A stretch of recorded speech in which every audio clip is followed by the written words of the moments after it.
It's with us, great song, love that. Thank you very much. And we have to say, not many people do it, and we shouldn't really have to go on about it, but not many people do it. You're singing live. Yeah, it's something I've always done, and I don't know, I wish more people would do it. Like, we did Party in the Park there last weekend. It was a fantastic gig, unbelievable. But, you know, half of the people mind, you know, and it's kind of, you know, people want to see something. They want to see you performing live, that's the whole thing. But the difference with all of us, you know, just sitting having our own private concert, what a great job this is, but with all of us sitting watching that, it was so different. It really it really gets you. You really... Yeah, well, especially when I sang at the tune that time, the first note. Yeah. That'll add to it. Yeah, absolutely, it's just all part of it. But if somebody's mind, you might as well just watch the CD. Yeah, well, that's the thing, you know, that's why I always try to sing live when I do it. I think you're quite right. Do you ever, I mean, I know just now it's really, really busy for you, but do you ever get a chance just to chill out, and when you do, what do you do? Well, I spent the last 3 months at the top of the year in LA recording the album, and that was very relaxed. You know, Yvonne and Jack were out there with me, and it was like 9 to 5 hour I was doing a day, and it was very, very relaxed. And you know, we had a lovely time. We looked the weekends off, and we spent a lot of time together.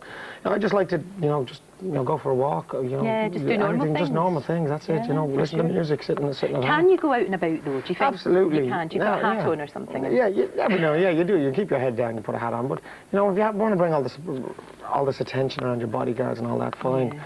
But no, I'm not into any of that. No, because there is a downside to the fame, isn't there? Because I mean, there was a story in the paper today about death threats and whatever, which most people in your position, that happens. Yeah, it happens all the time. You know, you don't pass any heat on any of that. You know, you can't.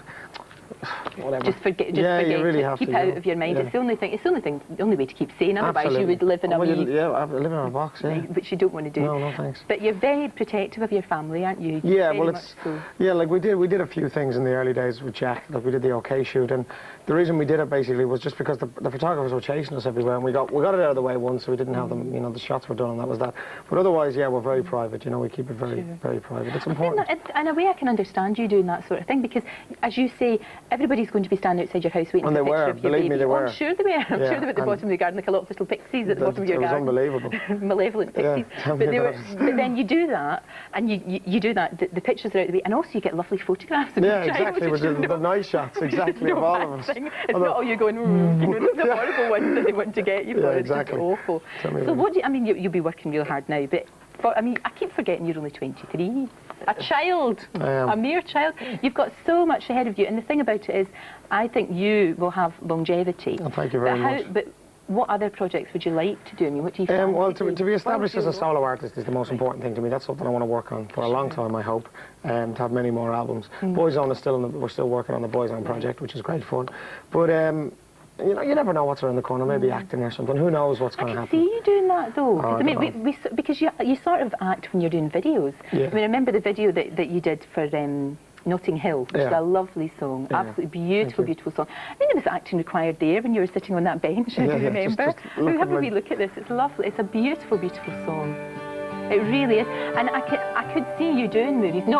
I don't see you doing a sort of... Once I'm sitting on a bench in a movie, I'll be grand, you know? Man on bench. Yeah, exactly. It's a new movie, massive blockbuster next year. But the kind of movie that you would do, I don't see you doing a sort of, you know, the way the Spice Girls did a Spice Girls movie. No. I think you've moved on from like doing a Boyzone movie. Well, we couldn't. If we were to do a Boyzone movie, it'd have to be a true story how we began and survived. And I think it'll happen over the next 2 or 3 years. But who knows? You know, we say that today. We've been saying that for 2 years and nothing's happened yet. No, that's for sure. And what about somebody saying you're going to write a book? There's a book. Yeah, there's a book coming out in September. It's not an autobiography. You know, it's not. It's not worth to know. It's not. Yeah, it's not an. I'm 23. I don't want to be writing an autobiography. Maybe when I'm 60, 73, please God, I'll write one, but not right now. No, it's a book about now, what I'm doing, where I'm going, what's happening in my life, and you know, a few stories of the past, but how this whole album came about and what I'm doing, and the stories, and it's quite interesting. There's a lot of new stuff people have never seen or heard before, new photographs in there as well. Right. Well, so it's quite, yeah, September comes out, please God. How do you deal with the fans love you. We have got so many calls here and just people wanting you to say hello. Can we do a general hello? Yeah, a big hello to everybody. Thanks for calling in. I'm really sorry, but there are so many of them would be here, would be eating into Trish's time and this morning and everything. Would be here for hours and hours. But do you find it odd, or can you handle it quite well? I mean, can you have a normal life? I have a very normal life, you know, thank God. obviously, thank God I have the fans that are there, because without them, they wouldn't be buying the records, and I wouldn't be where I am today. So it's very important that you try and give them as much time as possible. But yeah, I can handle it. Yeah, no, for sure. It. And the thing about you is it's not just, you know, sometimes when an act just appeals to a certain section of the population, you really have... We were lucky, like when Boyzone first started out, it was very much a young girl audience. But as we went on and the music got better, we kind of opened up to an older audience, and a different audience, boys and girls and older. And then by the time we got to songs like No Matter What, everybody liked Boyzone. It was okay to like Boyzone all of a sudden, you know. It was all right. Yeah, it was okay. Sure. And they're not splitting up. You're no, hopefully next summer. Everybody goes on about Please that. God, we'll be back together. Summer, okay. And if you want to see Ronan, you can see him in Edinburgh tomorrow at 10 o'clock, Rotherham at 2, Bristol at 5 at the Big W. You can see him there in person. Great to see you. You too. Thank you very much. Thank you. That's it for me. Have a great weekend. I hope the sun shines a little bit. I'll see you on Monday. Bye-bye. Thanks.